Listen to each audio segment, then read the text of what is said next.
আমরা দেখি অনেক বাবা মারা অনেক জুলুম করে সন্তানের উপরে।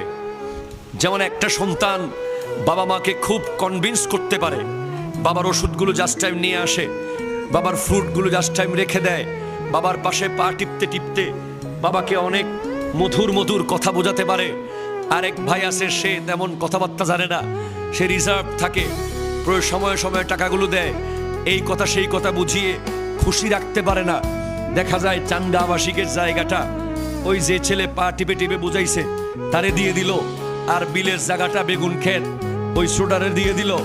ইনসাফ করে নাই না, ইনসাফ করতে হবে।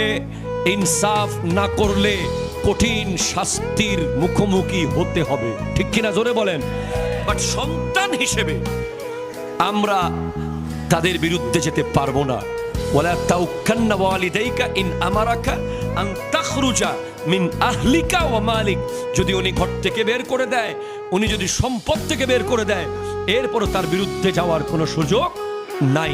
ক্লিয়ার একেবারে।